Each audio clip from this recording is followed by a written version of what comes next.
Cause commune. Chemin de traverse. D'autres voies pour imaginer demain.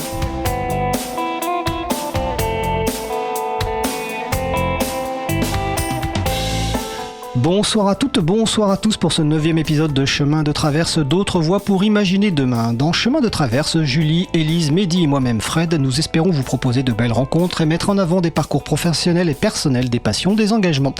Dans l'émission du jour, nous allons vous faire découvrir Simon Hassoun, éducateur spécialisé en protection de l'enfance, militant juif décolonial, cofondateur et porte-parole du collectif CEDEC. L'émission va être animée par Mehdi.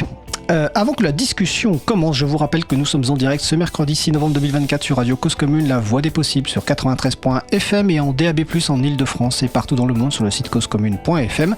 N'hésitez pas à participer, à intervenir en direct. Pour cela, notre téléphone est branché. Appelez-nous au 09 72 51 55 46. Je répète, 09 72 51 55 46. Ou alors vous pouvez réagir sur le salon web de la radio. Rendez-vous sur le site causecommune.fm, bouton de chat, salon, chemin de traverse. Bon. Et donc, bonjour Mehdi, bonjour Simon, Salut. c'est à vous. Bonsoir à tous. Bonsoir. J'espère que vous allez bien. Pour ma deuxième émission, je suis content de recevoir Simon Hassoun, avec qui on aura l'occasion pendant 1h30 de discuter un petit peu de son parcours. Donc, comme a pu le dire Fred en intro, tu as un parcours qui est assez large, multiple, en même temps avec une vraie envie d'aider son prochain. Et voilà, donc l'idée, déjà, c'est super cool de t'avoir avec nous ce soir. Bah non, merci à toi de l'invitation. Non, ça c'est normal. Et voilà, donc comme a expliqué Fred, l'idée de l'émission, c'est vraiment d'essayer de mettre en avant des parcours de personnes qui ont une volonté réelle et sérieuse de changer les choses.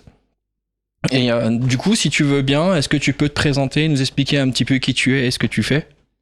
Oui, donc du coup, je m'appelle Simon Hassoun. Comme ça a été dit, je suis éducateur spécialisé, je travaille dans le champ de la protection de l'enfance. D'accord. Peut-être avant ça, j'ai 34 ans. Déjà. Ah, sexy. Situation maritale. Marié, 2 enfants. Trop bien. Non, voilà, donc je suis éducateur depuis, donc je travaille dans la protection de l'enfance depuis 7 ans, c'est ma 7e année. D'accord. Ça fait 5 ans que je travaille dans le 93. C'est un peu l'aboutissement d'un parcours. Moi, j'étais pas du tout de base destiné en fait à faire ça. Enfin, de base, j'avais pris un chemin qui n'avait rien à voir, et c'est vraiment au fur et à mesure en fait de plein de choses au final que petit à petit, je suis rentré dans ce métier-là. Qu'est-ce qui t'a amené justement à choisir cette voie ? On dira pas que c'est les conditions de travail. Hein. Non, on dira pas que c'est les conditions de travail, mais on pourrait en parler. C'est exactement un sujet polémique. C'est ça, et surtout en ce moment, il y a pas mal d'actualités du secteur social. Mais non, moi de base, je sais pas par où commencer en fait, mais... Par le commencement, il était une fois Simon. Je sais pas, donc j'ai commencé des études après mon bac. En fait, j'ai eu un parcours vraiment assez classique. J'ai eu une enfance vraiment classique, plutôt confortable. D'accord. Tu te voyais faire quoi ? Alors j'ai eu plein de rêves quand j'étais petit, de vétérinaire à astronaute en passant par déjà étant petit, tu voulais sauver les gens, les animaux. Voilà, mais je voulais aussi faire du commerce international, donc du coup, c'était assez large. Et non, j'ai voulu faire plein de choses et j'ai commencé des études de sciences politiques. D'accord. En réalité. Et donc j'ai fait ma licence. Après j'ai fait une première année de maîtrise. Et suite à cette première année, j'ai fait un terrain au Liban, pour mon terrain de recherche en fait de master, c'était un master qui était déjà sur le travail social. D'accord. J'avais déjà un peu cette idée-là et qui avait maturé et qui était aussi croisée avec des engagements que j'ai par ailleurs en politique ou dans l'associatif. Mais donc je fais ce terrain de recherche au Liban sur le travail social.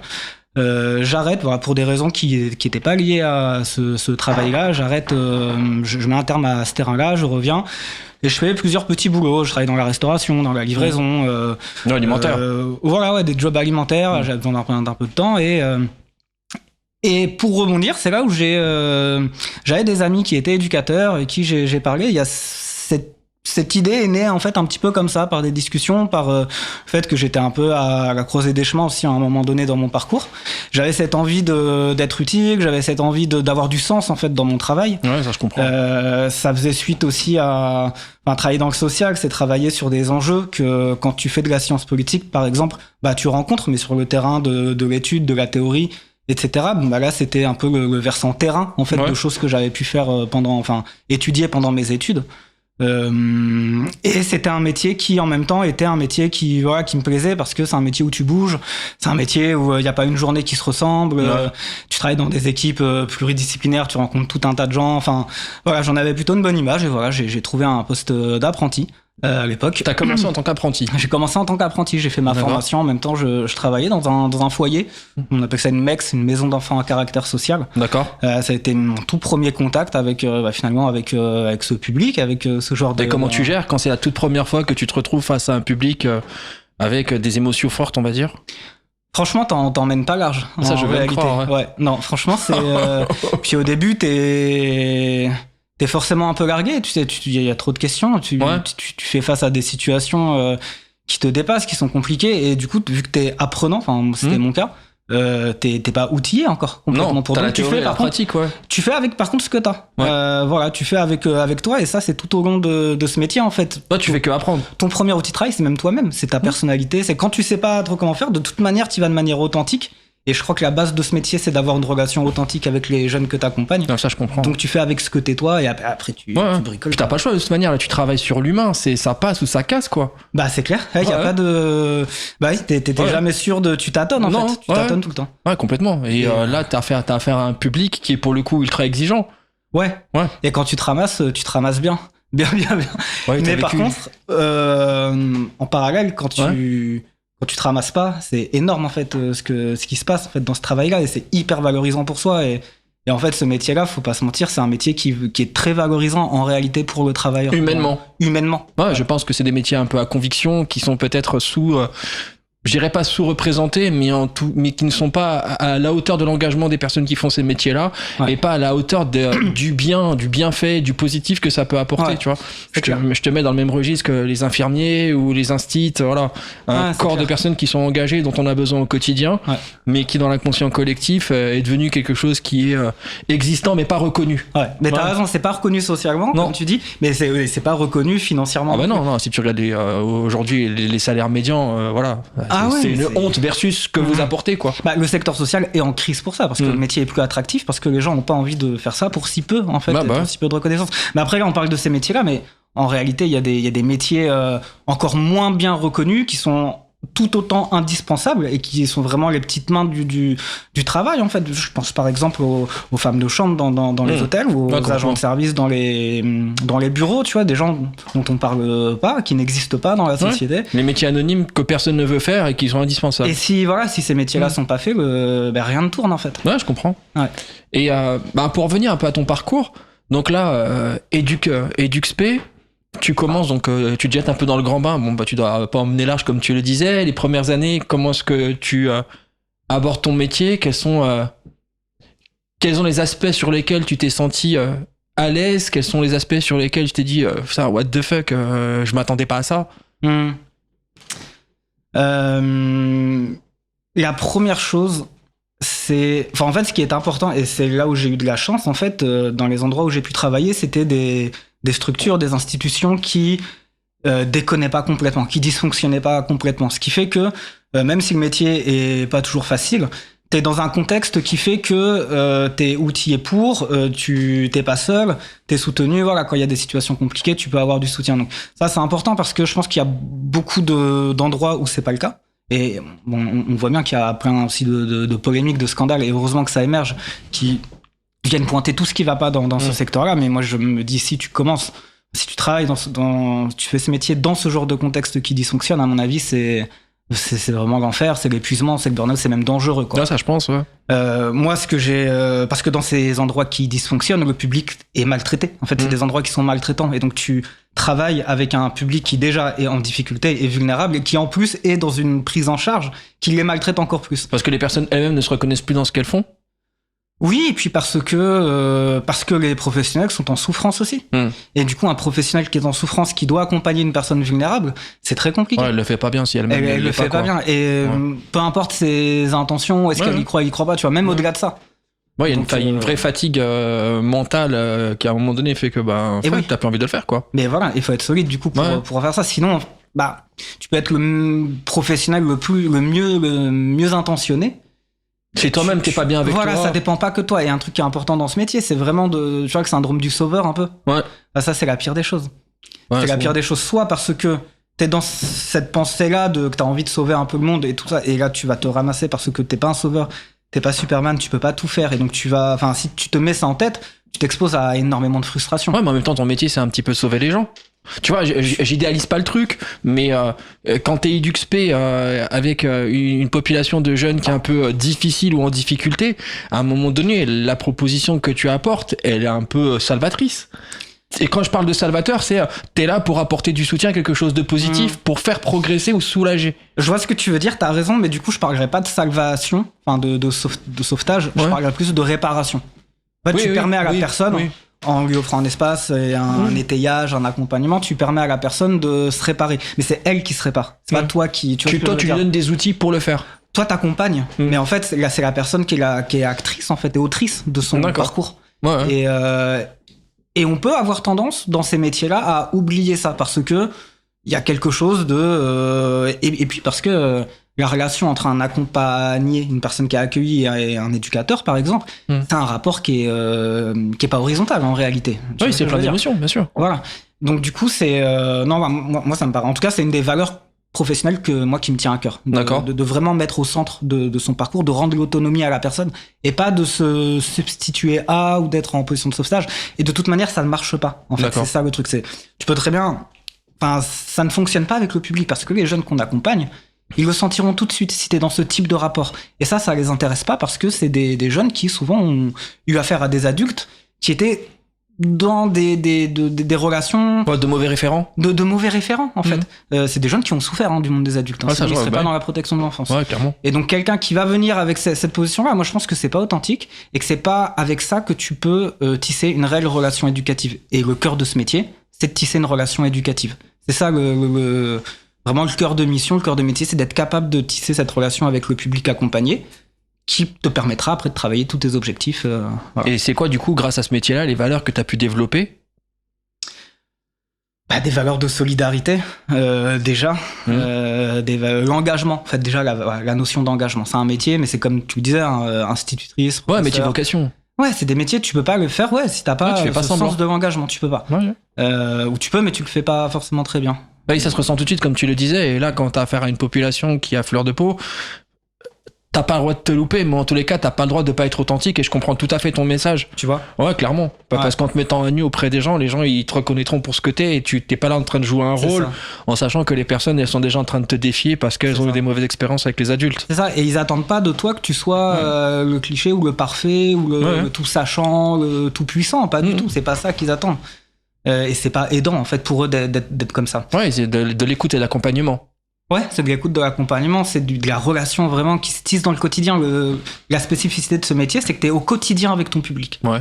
Et c'est dans ce quotidien-là, dans tous les actes de vie quotidienne, dans tous les interstices, les moments d'une journée ou d'une nuit ou d'une soirée, que se tisse la relation éducative. Un peu comme dans une famille en réalité. Enfin, tu vois, ou dans un groupe d'amis, dans plein de groupes sociaux finalement.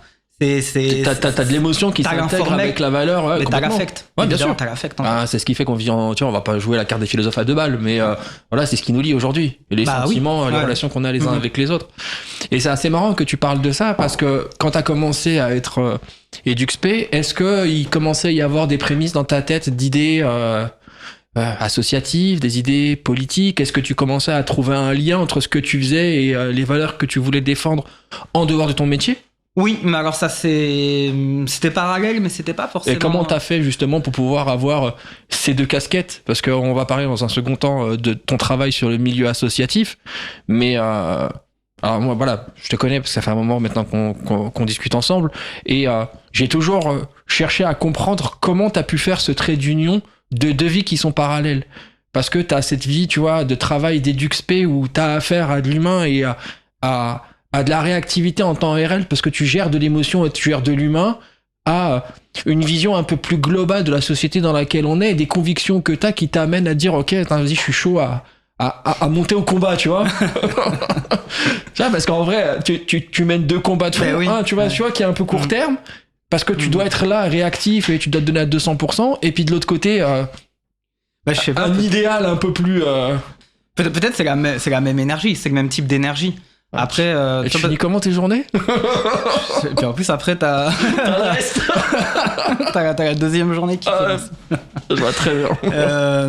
Non, mais je veux dire, parce qu'en vrai, tu sais, quand on dit les choses comme ça, on a l'impression que c'est plein de choses un peu parallèles comme ça à côté, mais en fait, tu les vis, t'es une personne, tu les vis en même temps, tout ça, et quelque part, je pourrais dire, éducateur, c'est mon métier. Ouais. Et c'est vrai que c'est un métier qui m'anime, c'est vrai que c'est un métier qui pour moi me donne du sens, mais c'est aussi ce qui me permet de vivre, en fait. Je travaille comme tout le monde travaille. Oui. Moi, j'ai la chance de pouvoir faire ce métier qui me plaît. Mais voilà, enfin, tu vois. Et l'engagement associatif et politique, c'est des choses que j'ai développées, en fait, avant. Ouais, qu'est-ce qui t'a amené justement à avoir cette vision politique et associative? Parce que tu vois, tu dis un truc qui est intéressant. Moi, je travaille parce qu'il faut travailler comme tout le monde, mais tout le monde n'a pas une seconde vie associative ou une seconde vie avec des convictions. Les gens se contentent en règle générale d'un métro, boulot, dodo et la vie avec les copains, ou en tous les cas avec le quotidien qui est le leur, mais ils s'en canaillent pas à se dire ok, j'ai des valeurs aujourd'hui et je suis prêt à les défendre en utilisant mon temps que j'ai de temps libre entre guillemets, et en plus en y allant avec des convictions qui sont fortes. Ça, c'est le teasing pour parler de tes convictions. Ouais, non, mais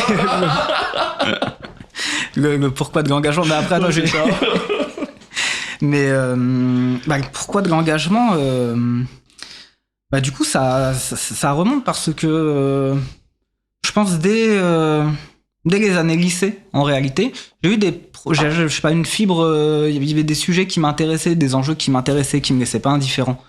Et c'est peut-être lié à mon origine familiale. Moi, je suis né dans une famille juive qui est d'origine algérienne, J'ai grandi dans un milieu assez traditionnel de ce point de vue-là. D'accord. Et c'est vrai que quand t'es juif et que ça a une place dans ton cercle familial, dans ta vie, quand tu grandis avec ça dans tes premières socialisations, ça te transmet quand même un certain rapport à l'histoire, certains événements historiques, par exemple évidemment le génocide pendant la Deuxième Guerre mondiale, mais aussi tout un récit en fait historique, vraiment un rapport à l'histoire où les questions qui sont liées à l'oppression, à l'injustice, à la domination, sont importantes, sont là. Donc ça veut pas dire que ça se traduit chez tout le monde, c'est pas mécanique, c'est pas ça se traduit pas tout le temps par de l'engagement ou par autre chose, mais en tout cas moi c'est peut-être comme ça que je l'ai vécu. D'accord. Donc il y a déjà eu ce premier truc avec en fait ce qui est compliqué en réalité, moi en tout cas je l'ai un peu vécu comme ça, c'est quand t'es en âge de comprendre, à l'adolescence, quand t'es en âge un peu de comprendre l'histoire, comprendre d'où tu viens, qui tu es, qu'est-ce que ça veut dire être juif par rapport aux autres dans une société qui ne l'est pas, etc. Et que t'es confronté, notamment dans la scolarité, à l'enseignement, mais notamment de la Seconde Guerre mondiale, c'est assez compliqué en fait à recevoir. Déjà C'est le parallèle que t'as entre l'histoire qu'on t'a racontée dans ton cercle familial, qui est celle qui a été vécue par tes aïeuls, par des membres de la famille ou par la communauté. Ouais. Et est-ce que te raconte l'éducation nationale quand t'arrives à... Non, c'est pas le décalage, c'est que qu'il y avait des récits dans la famille, mais ce que je veux dire, c'est que tu l'apprends à l'école quand t'es un peu à l'adolescence et que t'es aussi en âge de comprendre un peu tout ça. Et c'est pas facile à recevoir, je pense. Alors pas consciemment, c'est pas des choses dont j'étais conscient à l'époque du tout, mais je pense que inconsciemment, ça m'a travaillé et ça a aiguisé, je pense, mon intérêt en tout cas pour toutes ces questions-là, et un peu le fait de se dire que ça a du sens de s'engager. D'accord. Voilà, c'est pas ça vient pas de nulle part. Après, dans un second temps, j'arrive plutôt les premières années d'études universitaires, je rencontre des gens, je continue à me politiser pour le coup et j'adhère à des idées de plus en plus à gauche, parce que un des courants de pensée qui me nourrit encore aujourd'hui et qui m'a énormément nourri et dans lequel je puise énormément en termes de philosophie politique, de théorie critique, de méthode de pensée et d'analyse du réel. Je parle du marxisme. C'est un courant dans lequel je puise en fait énormément intellectuellement. Tu trouves du sens. Voilà. Et donc forcément ça se traduit aussi par des engagements politiques. Donc voilà, et l'autre chose qui est au cœur moi de mon engagement, c'est la question de la lutte contre le racisme. Donc là aussi c'est sûrement lié à mon trajectoire familiale. La lutte contre le racisme et la question de la lutte contre le colonialisme en Israël et en Palestine. D'accord. Et c'est là, après, où est le côté intéressant peut-être de ce qu'avec d'autres, en fait, on est en train de construire dans le milieu associatif, avec le collectif Tzedek, c'est qu'on porte une voix qu'on veut juive, qu'on veut décoloniale, qu'on pourra peut-être en parler après, je veux pas après faire des tunnels, non, mais c'est intéressant parce que tu vois, non seulement tu fais un tunnel par rapport à Tzedek, mais je pense qu'il est important qu'on puisse expliquer à nos auditeurs ton parcours associatif et surtout qu'est-ce que Tzedek et pourquoi vous l'avez lancé, quel était votre objectif, et ça va donner peut-être aussi un peu plus de visibilité sur pourquoi aujourd'hui t'es invité dans l'émission, parce que je trouve que t'as un parcours qui est authentique et singulier, avec un combat que tu portes qui va au-delà des préjugés et au-delà d'un certain communautarisme qu'on souhaiterait mettre sur le dos de beaucoup de communautés en ce moment, pour juste diviser pour mieux régner. Et c'est en ça que je trouve que voilà, ton parcours est vraiment alors peut-être juste hors norme. Avant Tzedek, moi quand j'avais 15-16 ans, quand je commençais à m'intéresser vraiment à tout ça, j'étais à l'opposé de mes engagements actuels. C'est-à-dire que j'étais très pro-israélien, très sioniste, et j'avais vraiment une vraie adhésion à cette à ce courant idéologique-là. Est-ce que c'est les conséquences de l'histoire qui t'ont amené à dire ok Non, je pense que c'est mon milieu. C'est parce que dans le milieu où j'ai grandi, dans ce milieu familial et communautaire, c'était les idées les plus hégémoniques, les plus dominantes. Et donc mes premières idées, c'était sur ça. Et au point où l'été de mes 16 ans, de l'année de mes 16 ans, je l'ai passé à faire un stage de volontariat dans l'armée israélienne, à travers des programmes que l'État israélien met en place à destination des Juifs d'autres pays. Donc il y a un intérêt politique, propagandiste derrière. Mais voilà, ça invite des jeunes volontaires à venir à aider dans des bases militaires. Et en même temps, tu as des ateliers d'histoire, je dirais plutôt de propagande. On te refaçonne pour être pro-sioniste et vraiment. de mettre Israël au centre du village, quoi. Alors ça n'a pas toujours été le cas dans les communautés juives en France. C'est une évolution qui se dessine à partir de la Seconde Guerre mondiale, de la fin de la Seconde Guerre mondiale en réalité. D'accord. Mais le fait est que actuellement aujourd'hui, c'est vraiment ce courant politique-là est très hégémonique. Et je dirais même que l'identité collective juive en France, elle s'est reconstruite après la Shoah et après les déportations vichistes. Entre autres autour d'un lien affectif très fort avec l'État israélien, avec l'État d'Israël. Donc c'est vraiment quelque chose qui est au centre de la communauté. En même temps, c'était une réponse à la Shoah qu'il fallait apporter à ce moment-là. C'était une réponse à ça, c'était une réponse au déracinement des Juifs venus du Maghreb, dans les années 50-60. C'était une réponse, effectivement, c'était une réponse à beaucoup de choses. Mais voilà.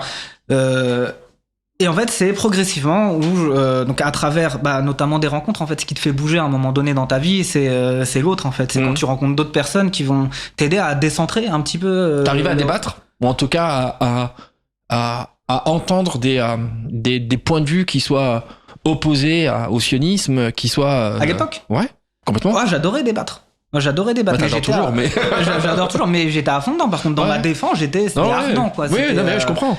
Et c'est pour ça que je comprends d'autant mieux ceux qui défendent les personnes juives qui défendent aujourd'hui l'État d'Israël ou la politique israélienne. Je vois à quoi ça peut renvoyer, même en termes d'affect, en fait, parce que j'ai été dans ces affects-là. Donc voilà, j'ai un peu perdu le fil, mais non, mais tu vois, t'arrives à commencer après le lycée et avec les histoires familiales à te politiser, donc pour le coup un pro-israélien, pro-sioniste, envie de défendre l'histoire de la Shoah, l'histoire des Juifs, essayer de... Alors pas de défendre l'histoire de la Shoah, je le revendique encore aujourd'hui, ça, tu vois. Mais le plus jamais ça, et de remettre plus de discrimination, plus d'antisémitisme. Et puis j'avais une grille de lecture qui était marquée par ce courant idéologique. Et qu'est-ce qui t'a amené à faire le grand écart? Et en fait, c'était pas un grand écart, c'était plein de petits pas de côté, petit à petit. Parce que en même temps, je commence à me politiser à gauche, on va dire. Et au début, pour moi, il n'y a pas de contradiction.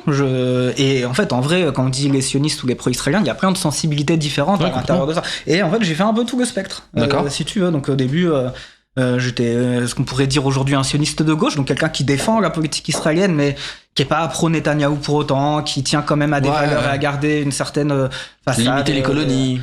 Voilà, c'est ça, tu vois, dans une certaine statu quo, un certain statu quo. Et puis petit à petit, en approfondissant ma politisation, mais aussi concrètement en rencontrant des gens, en ayant des discussions, en ayant la chance de pouvoir voyager un petit peu, en Palestine, au Liban notamment. Ouais. Qu'est-ce que t'en as ressenti quand tu es allé pour la première, quand t'allais dans ces deux pays? Alors, la Palestine, c'était très particulier parce que moi, j'avais l'habitude d'aller en Israël quand j'étais enfant, comme beaucoup de en vacances avec mes parents, voilà. Et en 2011, je crois, ou quelque chose comme ça, j'y vais avec vraiment la volonté de se dire, cette fois-ci, je vais de l'autre côté, en fait. Donc, en Cisjordanie, j'ai pas été à Gaza, mais de vouloir aller à la rencontre, c'était très fort parce que parce que la situation, tout le tragique et toute l'horreur de la situation coloniale là-bas, en fait, c'est très simple à voir. Ça se voit par les checkpoints, ça se voit par les conditions de vie, ça se voit par les routes barrées, ça se voit par les personnes que tu rencontres qui te disent mais moi je ne peux pas voir ma famille qui habite à 5 km parce que les routes sont barrées, il y a des checkpoints, il y a des routes fermées. Hébron, la visite d'Hébron, c'est ce que j'ai... c'est le plus marquant, parce que la colonisation à Hébron, donc une ville de Cisjordanie, la particularité c'est que des colons ont pris une partie du centre-ville de cette ville-là, c'est la ville où il y a le tombeau des patriarches. D'accord. Donc qui est une ville sainte pour les 3 religions. Avec de base c'était une mosquée avec le tombeau des patriarches et une moitié de cette mosquée-là a été confisquée pour en faire une synagogue. Et si tu veux, les rues du marché en fait sont recouvertes d'un filet parce que les colons qui ont pris les appartements qui sont juste en aplomb, en fait, ont l'habitude de jeter toutes leurs poubelles, des chaises, des parpaings, des trucs. Donc ils respectent pas le lieu saint. Mais surtout, et puis surtout qu'ils ne respectent pas les gens qui habitent. Enfin, c'est une situation Hébron qui est absolument terrible en Cisjordanie. D'accord.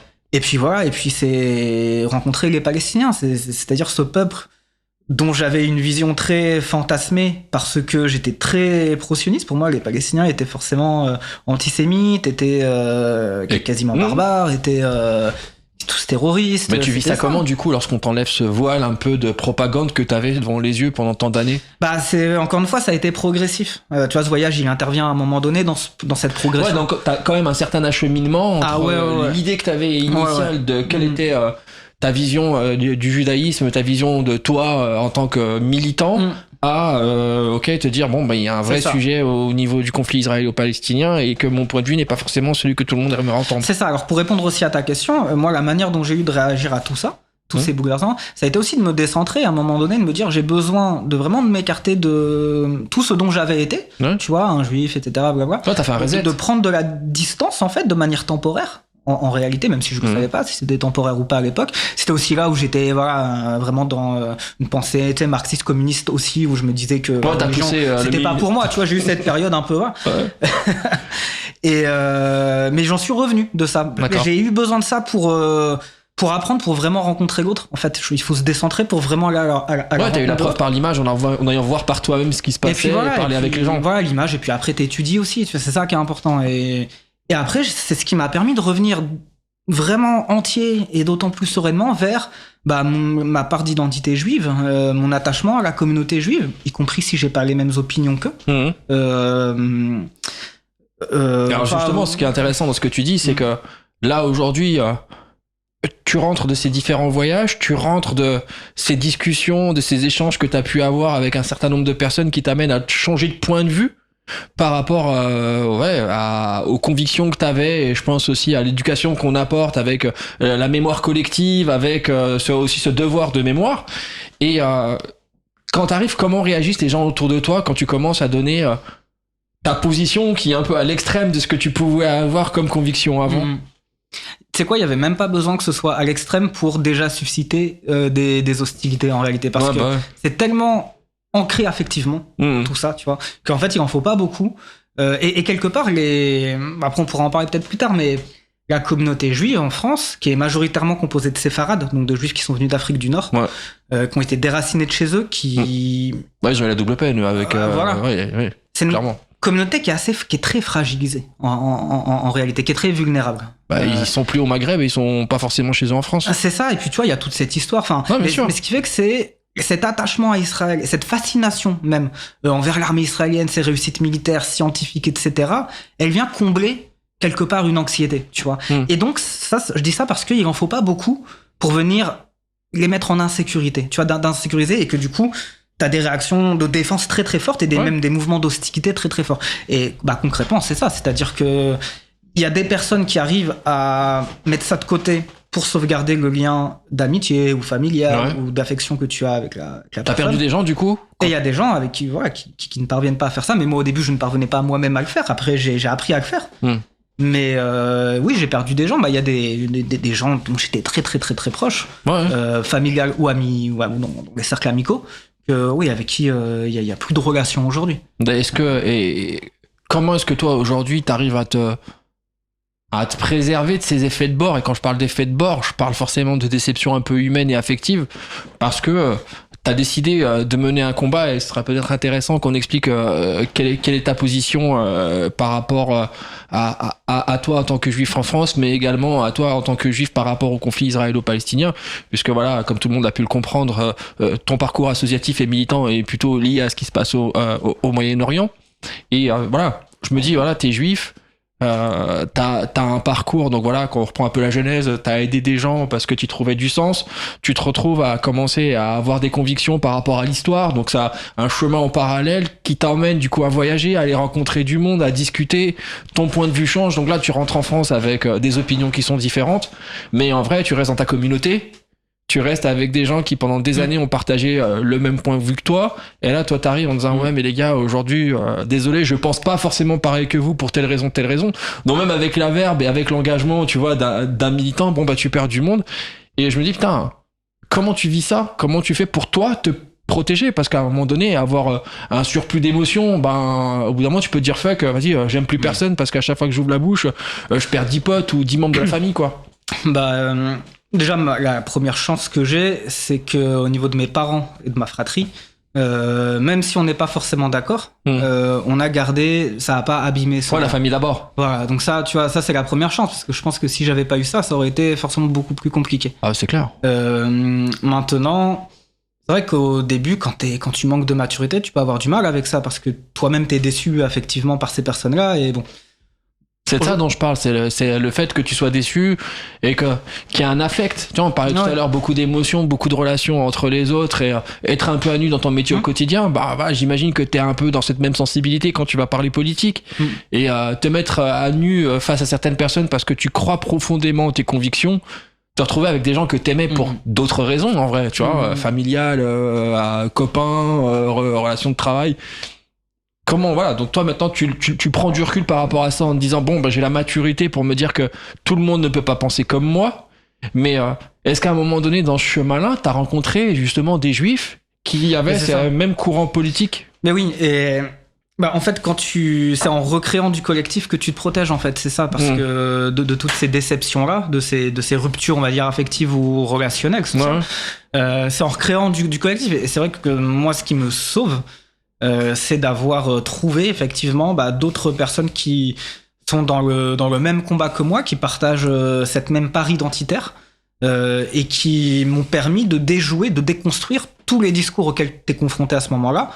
T'es un traître, tu pactises avec l'ennemi, avec des théories même hyper dégueulasses, hein. Après les gens sont pas forcément toujours bien intentionnés. On remet en doute ton judaïsme ou ta judaïcité, alors que en vrai tes convictions politiques, tu vois, on est dans un pays laïque, aujourd'hui on va te juger sur tes convictions religieuses avant même de te juger sur tes convictions politiques ou sur le pourquoi de ton combat. Il y a ce truc là de te dire que tu trahis les tiens, quoi. De fou, tu trahis les tiens. Et ça c'est le pire, en fait, en réalité. Après il y a des gens qui effectivement remettre en question ta judéité. Ça c'est pas grave, parce que c'était vraiment bête, en fait, comme tu vois, comme mais moi je trouve ça horrible. Je trouve ça horrible parce que c'est pas le plus, tu vois, c'est pas le plus majeur, c'est pas la réaction majoritaire, c'est pas celle-là, c'est vraiment celle qui te dit t'es un traître ou alors t'es un idiot utile. Tu vois, tu vois. Ouais. Bon, voilà, moi, donc j'ai rencontré d'abord des gens, une vieille organisation qui s'appelle l'Union Juive Française pour la Paix, qui a été créée en 93, donc par une autre génération qui est pas ma génération, qui est une génération de militants syndicaux, politiques, associatifs, qui étaient juifs. Et 93, c'est une année importante dans l'histoire du conflit en Palestine, parce que c'est l'année des accords d'Oslo. Ouais. Accord d'Oslo, avec cet élan pour la paix qui semblait à bout de main presque. Après, on pourra revenir sur ça. Mais... Avec une triangulaire qui avait vraiment envie de faire les choses bien. Ouais, voilà. Bon, derrière, c'est avec un rapport de force qui permettait pas du tout d'avoir une reconnaissance mutuelle. Non, non, bien sûr que non. Mais et donc, c'est des juifs qui se réunissent pour dire, on n'a jamais eu jusqu'à maintenant besoin de mettre en avant notre judéité dans le combat politique. Mais aujourd'hui que le conflit évolue comme ça, on a besoin de juifs pour être attentifs aux droits des Palestiniens dans toute cette actualité. Et donc ça naît comme ça, c'est une association qui à la base n'est pas antisioniste, qui est vraiment, on va dire, dans cette revendication-là d'un droit international juste et avec une reconnaissance mutuelle pour les deux parties. Après, ça a évolué. Mais du coup, voilà, en 2008-2009, je rencontre pour la première fois des gens de l'Union Juive Française. Et comment se fait ce rapprochement ? Comment t'as pu, toi j'arrive à Lyon, pour mes études supérieures, je suis déjà un peu... je suis primo-militant, c'est mes premiers pas en fait dans la vie politique. Et j'entends parler de cette association-là. Et donc moi, à cette époque-là, je suis déjà t'es chaud. pro-palestinien et je suis déjà en rupture avec le sionisme, concrètement. Et je me renseigne et je vais les rencontrer. Donc on est à Lyon et contact se fait et c'est super. Et là s'ouvre tout un chemin, en fait, un boulevard aussi de réparation personnelle, quoi. Tu vois, bien sûr. C'est énorme, en fait. Ouais, mais le fait déjà de trouver des gens qui pensent comme toi, je pense que ça doit être ultra salvateur. Parce que, t'es pas seul au monde. 2, t'es pas fou dans tes convictions. Tu vois, le concept de dire que t'es un traître, non, en vrai.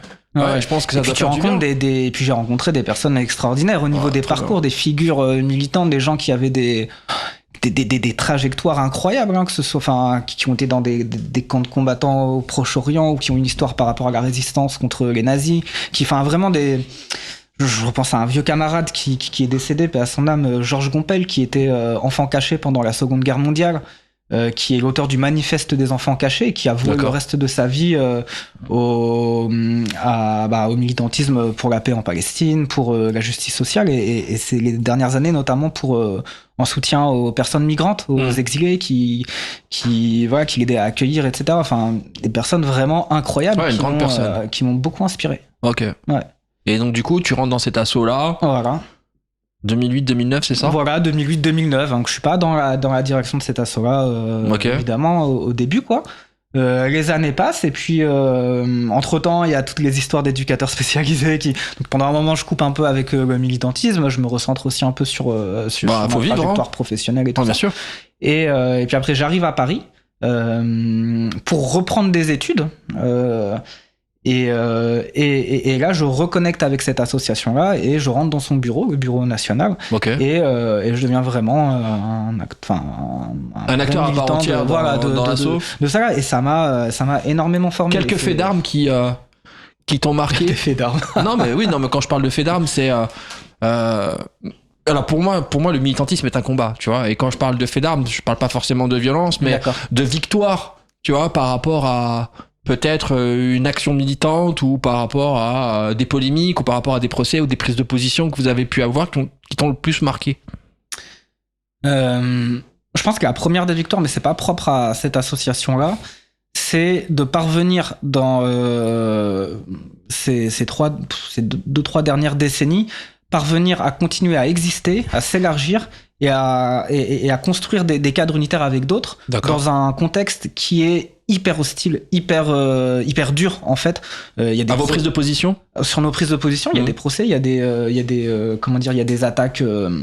On a des militants qui se sont fait attaquer par des hackers, par des sortes de canulars téléphoniques, mais où on te fait intervenir le raid chez toi parce que on s'est fait passer pour toi en appelant le raid et en leur disant que t'es en train de séquestrer ta femme. C'est pas les blagues de Bart Simpson, ça. Non, tu vois, voilà, tu vois des campagnes de diffamation très très dures.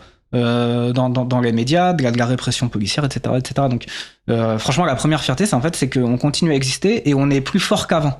Donc, alors qu'on fait tout pour vous éteindre, en fait. C'est un peu le message, fait tout quoi. pour nous éteindre, on n'est pas les seuls. Hein. Ouais. Mais et là, le fait d'armes qui me fait beaucoup de bien en ce moment, en fait, c'est pas forcément avec le JFP, c'est plutôt avec le collectif Tzedek, qui est beaucoup plus récent, mais qui a réussi à s'imposer comme un acteur à part entière, un acteur important dans le paysage politique juif en France. Paysage politique juif qui est très homogénéisé, très peu diversifié. Alors les opinions sont très diversifiées, mais en termes de représentation, jusqu'à maintenant, on avait très peu de diversité et nous, on a réussi à imposer une autre voie. Alors, on n'est évidemment pas majoritaire, on n'est évidemment pas hégémonique, on est marginal. C'est-à-dire, vraiment, on est marginal, mais on a cette reconnaissance-là au niveau de la société, au niveau des médias, au niveau dans les milieux politiques, qui font qu'on se retrouve maintenant invité dans des institutions européennes, à l'Assemblée nationale, ou tu vois, dans des cadres auxquels il y a un an, on est né il y a 1 an et demi, on pensait pas du tout avoir accès, quoi. Ouais. Et on a réussi à construire une maison politique, à attirer des gens, surtout à renouveler, en fait. Moi, à quoi je tiens beaucoup, c'est qu'on a réussi à attirer dans ce collectif des centaines de personnes qui n'étaient pas des gens déjà militants. D'accord. C'est-à-dire, tu vois, il y a un renouvellement aussi du tissu, et c'est à ça qu'on a envie de servir. Une prise de conviction qui est peut-être un peu plus récente. Oui, voilà. Mais pour certains, en tout cas. Mais c'est hyper salvateur, parce que ce qui nous tue dans le milieu militant, dans la gauche radicale aujourd'hui, parce qu'on accumule défaite sur défaite et que la situation est dure, c'est la démoralisation et c'est la dégradation du tissu militant, avec des relations qui sont très dégradées, c'est très démoralisant, et en fait, réussir à travailler, à s'organiser avec des gens qui ne viennent pas de ce milieu très un peu moribond, c'est une fraîcheur, et c'est d'autant plus libérateur dans l'action, et c'est beau parce que c'est des gens qui partageaient des souffrances que nous on a, et en fait ce qu'on avait envie c'était de créer cette maison là, en fait, et à partir de ça de pouvoir intervenir dans la situation, et je suis très fier de ce qu'on mais c'est trop beau. Et justement, est-ce que ce qui est, encore une fois, l'échange est trop sympa parce que tu mets en exergue une sorte de hiérarchisation qu'il peut y avoir dans le milieu militantisme ou le milieu associatif, et qui fait qu'une personne qui ne connaît absolument pas ce milieu-là, mais qui arrive avec des convictions un peu candides, peut se retrouver à se prendre un retour de flamme par rapport à des postures, ou par rapport à une sorte d'aînesse que tu dois avoir. Je pense que ça peut être ultra démotivant, non, mais c'est clair. Pas du tout donner envie aux gens. Voilà, c'est clair. Ouais, et ça, c'est quelque chose que je comprends. Mais toi et les membres de ton collectif Tzedek, qu'est-ce qui vous a amené à le créer? Parce que vous étiez quand même dans une asso où certes vous aviez pas forcément la même caisse de résonance que vous avez réussi à créer, mais il y a dû y avoir un déclencheur, un catalyseur qui... Alors, c'est vrai que on était peut-être 6 ou 7 à fonder Tzedek à la base, il y a 1 an et demi, et la majorité d'entre nous étions membres de l'Union juive française pour la paix. Ce qui nous a donné envie de fonder Tzedek, d'abord c'est un rapport un peu différent à la judaïté. D'accord. Et là il y a un effet un peu générationnel. C'est pour ça que je disais quand je parlais de l'UJFP que c'est une génération qui était dans la quarantaine ou trentaine dans les années 90, mais qui du coup avait... Tu vois, c'était construit c'est un peu la génération des années 60-70, en fait, tu vois. Avec des valeurs traditionnelles, culturelles. Non, pas ça, mais non, pas dans ce sens-là, plutôt dans le sens où c'était des gens de gauche qui avaient un rapport assez éloigné, en fait, avec la judaïté, mais aussi la religion juive, tu vois. C'est des militants laïcs, de gauche, syndicaux, etc., tu vois. Nous, on est une génération où alors clairement, on a une dette politique, philosophique immense envers eux, tu vois, on vient, enfin sans eux on n'existe pas, quoi. Mais on avait un rapport différent à la judaïté, notamment aux traditions religieuses, à cette part-là d'identité, parce qu'on s'est aussi beaucoup formé au sein de ce qu'on appelle la pensée décoloniale. Donc tu vois, on a une grille, on avait un peu une autre grille, et on avait aussi besoin de pouvoir avoir un outil politique qui corresponde mieux à ça. C'est-à-dire que la judaïté, pour nous, c'est vraiment un point de départ. Et on a envie de faire des choses autour de la religion, autour de la culture, autour de... Est-ce que ça veut dire que vous mettez une part plus importante de votre religion dans votre action politique Ou est-ce par rapport aux anciens qui mettaient pas forcément en avant la religion mais plutôt la laïcité? Mais je pense que c'est beaucoup lié à la génération des années 70, 80. Voilà, ouais, complètement. Mais même tu regardes le militantisme à l'ancienne dans il touche pas à mon pote, etc. On disait pas qu'on était musulmans, on était jeunes de quartier. Et la première approche était surtout sociétale. Ouais, pas religieuse. Exactement, c'est ça, tu vois. Après, je dis pas que l'UJFP elle est dans ce cliché-là de la gauche qui veut pas entendre parler, tu vois. Ouais, mais c'est exactement ça en fait. Et c'est vrai que nous on avait besoin on avait envie de se retrouver. Donc, et puis il y avait des méthodes d'organisation qui verticales, non pas forcément verticales, mais dont on voulait plus flexible, plus. En fait, on trouvait que l'outil UJFP il remplissait énormément de fonctions, d'accord, mais qu'il avait du mal à s'ouvrir à des générations plus jeunes, à un public non militant. Etc. Et donc on se disait ce serait utile en fait d'avoir et là où pour moi on a visé juste, c'est que ça a marché en fait. Oui. Et que du coup ça veut dire que ça a répondu à un besoin politique qui existait dans une partie de la communauté juive. Ouais. Voilà, même si après le timing fait que très peu de temps après notre création il y a eu le 7 octobre 2023 et que dans ce déferlement de l'actualité ça nous a un peu catapulté à ça vous a amené une caisse de résonance de lumière en fait, complètement.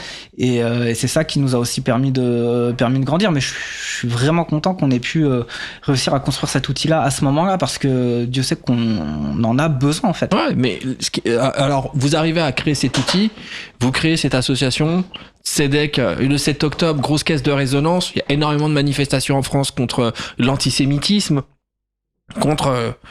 pour ou contre ce qui se passe sur le conflit israélo-palestinien et ce qui se passe au Moyen-Orient. Et vous arrivez là dans quelques actions. On a eu l'occasion de vous voir lors de certaines manifestations avec un discours qui est pour le coup qui est très singulier et qui est à l'opposition de ce que les gens disent.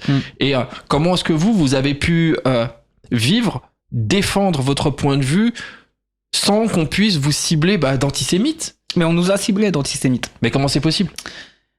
C'est possible parce que après en soi un juif peut être antisémite et il y a des juifs qui sont antisémites qui ont un discours qui est hostile aux juifs en tant qu'ils sont juifs, hostile à des j'en apprendrai tous les jours. Institutions. Mais non, ça existe. Il y a des il y a des arabes qui sont arabophobes ou qui sont racistes. Tu vois. On nous a traité de tout. On nous a traité de soutien du Hamas, de soutien au terrorisme, de soutien à l'islamisme, alors les pires insultes c'est celle de capot, Judenrat, c'est tout ce vocabulaire là qui est issu de Seconde Guerre mondiale. Guerre mondiale. Donc, les capots c'est les juifs qui faisaient la police dans les camps de concentration. Je vois très bien. On nous a traité de token. Alors je sais pas si tu vois ce que c'est un token. Non. Un token ça vient des États-Unis. Ouais, c'est que jeton, mais ça vient des États-Unis en fait. Un token c'est une personne qui est issue d'un groupe qui vit une situation un peu d'oppression, mais qui est coopté, qui intègre un peu le système. Et être token, ça veut dire t'as un peu le faire valoir, tu vois. Nous, on est accusés d'être des juifs de service, tu vois, de servir la soupe aux antisémites. En fait, on nous a rien épargné, mais on n'a rien épargné à aucun soutien au peuple palestinien depuis le 7 octobre, parce que ce soit la France insoumise, que ce soit le mouvement de solidarité avec les Palestiniens, le NPA, des militants syndicaux, des infirmières, on n'a rien épargné à personne, ça a été ultra violent. En fait, ce qui m'attriste et ce qui est alarmant, c'est que je me dis, toi qui es de confession juive et qui a un discours politisé sur une volonté de trouver une solution au conflit israélo-palestinien, en tout cas trouver une réponse politique et de paix, la communauté juive te considère comme étant un peu un traître à l'opposition de la culture ou de la communauté et de l'éducation qu'on a pu t'apporter. Et c'est assez ouf, pas parce que j'ai le sentiment, alors pour le coup ça c'est mon point de vue, c'est plutôt l'inverse, c'est le fait d'essayer de vous faire taire parce que vous avez un discours de paix par rapport au fait de dire il y a un conflit et qu'il y a une volonté réelle et sérieuse de pouvoir aider le peuple palestinien par rapport à des termes de génocide qui sont utilisés, ou grosso modo dès que tu utilises ce mot-là, tu comprends pas quelle est la terminologie de génocide, ou pour des questions un peu plus politiques, si tu viens et que tu oses dire que t'es pas antisémite, mais qu'à un moment donné la politique du premier ministre israélien me convient pas, on va très vite vers cette case. En fait, t'aimes pas les juifs, alors que c'est pas forcément le cas. Et je me dis comment est-ce que je comprends comment vous arrivez à vous défendre parce que vous êtes plein, mais arrive à un moment donné, la charge est quand même relativement importante. Et quelle est cette force, ou où est-ce que vous arrivez à l'appuyer pour vous dire, putain, je vais pas baisser les bras parce que mes convictions sont plus fortes que le regard de l'autre qui pense que je suis à l'opposé de ma communauté. Alors qu'en vrai, je pense que je veux les deux, quoi. Je veux la paix pour tout le monde. Je pense que la force, elle vient des convictions. C'est-à-dire que... Non, mais tes convictions, elles te portent pas quand t'as pas dormi pendant 3 jours et quand tu reçois des harcèlements ou des fous sur X. Alors moi, j'ai découvert X, les amis, depuis pas très longtemps. Ça fait 1 an. Je connaissais pas la poubelle réseaux sociaux. Alors j'ai découvert ça. Ah non, mais c'est la... c'est la l'enfer. Je connaissais pas du tout. Alors je suis pas très réseaux sociaux et là, je m'y suis intéressé pour plein de raisons. Entre autres pour le 7 octobre. Parce que j'avais le sentiment que, tu vois, on parle souvent de fake news, etc. Et je connaissais pas. Alors je suis peut-être un peu candide qui vit un peu dans sa grotte, mais j'arrivais pas à matérialiser comment est-ce qu'on pouvait remplir le cerveau des gens avec des informations qui sont fausses, juste, tu vois, pour alimenter la psychose collective. Ouais. Et en fait, j'ai découvert X. C'est le réseau social d'Elon Musk, en fait. Ah ouais, j'ai découvert X. J'étais pas prêt. Voilà, tu vois, franchement, j'étais pas prêt. Ah non, mais et je vois bien que dès lors où tu prends une position pour la paix, et qui dit pour la paix dit qu'à un moment donné tu dois parler de Palestine, on te catalogue à 80% du temps d'antisémite ou de quelqu'un qui est contre la paix pour les juifs, alors qu'en fait c'est pas forcément le cas. Et voilà, cette force-là... la force, c'est aussi celle du collectif. C'est-à-dire qu'à un moment donné, si moi je suis en burn-out militant ou que j'en peux plus, en fait c'est pas grave. Moi je me prends de la distance et les camarades, le combat il continue. Donc c'est ça aussi qui permet de maintenir une continuité dans l'intervention. C'est d'être en collectif, d'arriver à ce que ce collectif-là forme ses membres, qu'il puisse, tu vois, que ça repose pas sur les mêmes personnes. Et c'est ça qui fait que CEDEX c'est magique et que ça bouillonne et d'initiatives dans tous les sens. C'est que y a cette harmonie, cette symphonie en fait qui se crée, parce que je pense que l'outil marche plutôt bien et que les personnes qui l'animent sont vraiment géniales. Comment vous faites pour recruter du coup ? Est-ce que les gens viennent à vous spontanément ou est-ce qu'il y a... Oui, les gens ils viennent spontanément. Alors nous on a mis en place des processus pour adhérer. Ouais, bien sûr. Tu vois, via un questionnaire, via des rencontres, soit par visio, soit après en réel. Et puis après des espaces dans le collectif qui te permettent dans un premier temps de prendre part à certaines actions, des choses, etc. Et puis après si tu veux t'investir plus, il y a aussi des process dans ça. Donc nous on a mis en place ça. C'est venu très vite avec le 7 octobre en réalité, parce que je pense que le 7 octobre ça a tellement percuté les gens, tout le monde, qu'il y a eu beaucoup de juifs qui, face à cette guerre génocidaire qui est menée, en fait, même si peut-être même il y en a qui étaient pas du tout militants avant, mais à un moment donné ils avaient besoin en fait en tant que juifs de retrouver quelque chose qui leur permette de se dire ok, je suis juif et je peux complètement être en opposition et en dénonciation et combattre la politique israélienne qui est menée à Gaza. Et c'est pas un problème. Et parce que, comme tu l'as dit, tout vise à te faire penser que c'est pas possible. Que tu vois, que les juifs sont sionistes, que s'attaquer à l'État d'Israël, c'est s'attaquer aux juifs, que ça. Mais je pense que la situation est a tellement basculé dans une violence inouïe, une horreur absolue depuis le 7 octobre que finalement, ça a aussi facilité des déclics, d'engagement. Est-ce que le 7 octobre, qui a été une caisse de résonance par rapport à votre combat, vous a permis de toucher d'autres juifs hors de France ? Hors de France, oui, parce qu'on a alors, tu vois, il y a un collectif qui s'est fondé en Suisse, à Genève, qui s'appelle le collectif Marad, et qui vient directement du collectif Tzedek, puisque c'est des Suisses, des Juifs suisses qui nous ont contactés et qui de base voulaient fonder une section de Tzedek en Suisse. On en a discuté, vu que les contextes, nous on est quand même ancrés, tu vois, même quand on lit notre manifeste, on est un collectif qui s'ancre dans la France, tu vois. Et vu que les réalités sont différentes, on s'est dit que c'était mieux qu'ils fondent leur truc à eux. Mais on a des camarades aux États-Unis, on a des camarades en Angleterre, c'est ça, mais en fait, parce que là c'est vrai qu'on est parti dans l'échange par rapport à Tzedek, mais est-ce que tu peux rappeler à nos auditeurs quelles sont les valeurs fondamentales de l'assaut, pour que les gens comprennent pourquoi aujourd'hui t'es allé vers ce militantisme et pourquoi aussi la caisse de résonance que vous avez pu avoir, en tout cas les choix que vous avez fait dans la création de l'association, fait sens à un certain nombre de nouveaux acteurs, on va dire, qui sont pas forcément, comme tu le disais, militants, mais qui trouvent de l'écho dans ce que vous faites.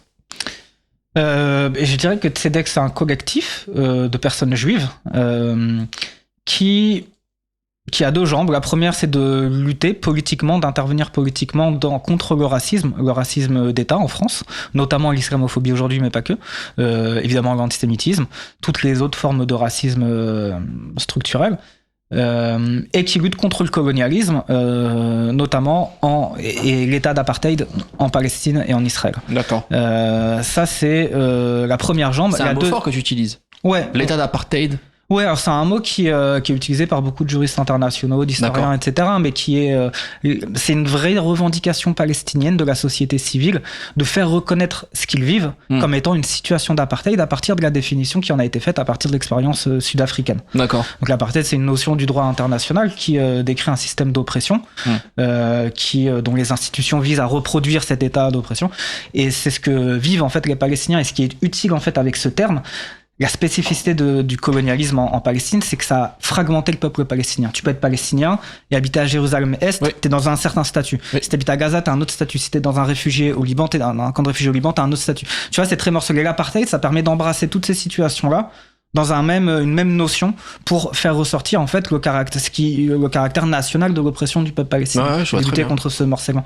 Mais donc ça, c'est la première jambe de Tzedek, politique, et l'autre jambe, c'est celle qui est culturelle culturelle, et aussi des questions autour de la spiritualité, des spiritualités, qui est de développer des initiatives pour explorer les différentes facettes de l'identité juive, de se réapproprier aussi des formes de judéité qui ont été un peu écartées par l'histoire. Tu vois, on parlait tout à l'heure du déracinement des Juifs d'Afrique du Nord. Bah, c'est tout un héritage en fait de nos histoires familiales auquel on n'a pas eu accès parce que la colonisation. Donc moi, je suis issu d'une famille algérienne. La colonisation en Algérie qui a été absolument épouvantable. Une partie de cette colonisation-là, ça consistait aussi à arracher les Juifs d'Algérie de leur environnement social arabo-berbère, de les civiliser, tu vois, c'était à l'époque, de les civiliser, de les déraciner, et ça a laissé des traces très profondes dans les familles. Et bah tu vois, ça, c'est tout un héritage en fait qui aujourd'hui, on peut s'en sentir loin, enfin on s'en sent un peu privé en fait de tout ça, comme si finalement ça avait pas trop existé dans les récits qui sont transmis à l'intérieur des familles. Ouais, mais là on va au-delà de la spiritualité, on est en train vraiment de parler. Voilà, c'est aussi la culture. Ouais, c'est très lié à la culture, et que tu sois séfarade ou ashkénaze, j'imagine que la culture elle est complètement opposée. Ouais. Après, il y a un truc que tu as dit qui était intéressant sur la vision, ou en tout cas le panel pas forcément de religion, mais de pratiques religieuses. Tu vois, tu parles des séfarades. Moi, quand j'étais plus jeune, j'allais très souvent au Maroc l'été avec mes parents. Il y a une énorme communauté juive au Maroc. Et la première fois que j'ai vu un juif orthodoxe, ça a été à Paris. J'ai jamais vu de ma vie un juif orthodoxe au Maroc. Ah oui? Je voyais juste, non, jamais. Ah, pourtant, il y en a. Ouais, tu vois, c'est assez fou. La première fois, c'est la première fois que j'ai vu un vrai juif orthodoxe, c'était à Paris. Et la première fois que j'ai vu une vraie communauté de juifs orthodoxes, c'était à New York. Ah bah oui, à New York. Ouais, mais tu vois, quand tu connais pas et quand t'as pas, alors moi pour le coup, je juge pas les gens pour ce qu'ils sont, je m'en fous en fait. Mais quand on a commencé à me parler de religion et de pratique, j'ai forcément essayé de faire des parallèles avec les codes que je connaissais à la fois catholique quand t'es en France, ou musulman quand j'allais au pays, ou quand j'étais en France également. Mais j'avais jamais remarqué cette notion d'orthodoxe, tu vois, avec le chapeau, etc. Ouais. Et est-ce qu'aujourd'hui c'est un pan sur lequel vous avez une ouverture d'esprit, c'est-à-dire que demain je peux être orthodoxe et venir en disant même si je suis pas sûr que ça existe, hein, mais je suis pro-palestinien ou je suis pour la paix. Si, bien sûr, il y en a. Alors, en fait, même historiquement, jusqu'à quasiment la Seconde Guerre mondiale, l'orthodoxie juive et européenne était largement opposée au sionisme. D'accord. Le sionisme, c'est vu par l'orthodoxie juive un peu comme une hérésie, parce que c'est un courant qui vient te dire que tu n'as plus besoin de la Torah et de Dieu pour être juif, parce que juif, c'est une identité nationale. Ouais. Tu vois. Et c'est, en plus de ça, ça venait un peu en rupture avec certaines interprétations des textes de la tradition juive qui, c'est des enjeux de débat entre rabbins sur est-ce qu'on a le droit de... C'est ouf. C'est, tu vois, c'est intéressant ce que tu dis, parce que il faut toujours repartir dans l'imaginaire collectif. Toujours essayer de faire une projection chez Monsieur Tout le Monde. un orthodoxe, c'est un extrême. Et très souvent, dans l'inconscient collectif, qui dit orthodoxe, dit sioniste, dit pro-israélien, tu fais très vite ces raccourcis, tu vois. Ouais. Ah, ils aiment personne. Et pourtant, c'est en Israël, c'est une fracture sociale importante en Israël, c'est celle entre les laïcs, qui historiquement sont ceux qui ont fondé l'État israélien, et les orthodoxes et les ultra-orthodoxes. Il y a énormément de tensions entre ces deux sphères-là, parce que les orthodoxes, ils ont fini par s'accommoder du sionisme et de l'État israélien. Même s'ils sont contre. Même si, au fond, ils sont contre. Ouais. Parce que c'est, à la limite, eux, peut-être alors, il y en a qui vont critiquer, ils vont dire, bon, pourquoi pas un État juif, mais alors un État vraiment juif. C'est-à-dire fondé sur la loi religieuse, la loi religieuse juive, etc. Ce que n'est pas l'État israélien actuel. Non. Mais, en fait, en réalité, les orthodoxies juives a toujours vu le sionisme comme une identité moderniste, européenne, séculariste, tu vois, qui venait en rupture avec la tradition juive et qui est vu comme un danger parce que ça va éloigner les juifs de la Torah en leur permettant d'être juifs par d'autres moyens. Et pour un orthodoxe, il n'y a rien de pire que l'éloignement des juifs vis-à-vis de l'étude de la Torah. Et bon, aujourd'hui, effectivement, on a l'impression que plus t'es juif, plus t'es sioniste, mais en fait, pas du tout. En réalité, pas du tout. Encore même s'il y a eu cet accommodement collectif. Ouais. C'est juste le fantasme de Monsieur Tout le Monde, mais c'est un fantasme que tu peux prendre et que tu peux transposer pour toutes les religions. C'est vrai. Oui.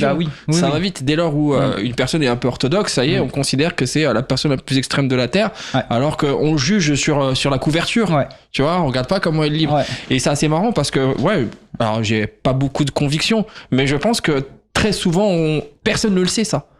Je pense que personne se dit, ok, aujourd'hui, est-ce qu'un juif orthodoxe peut être sioniste? Est-ce qu'un juif... Parce qu'aujourd'hui, la majorité le sont, je pense, tu vois.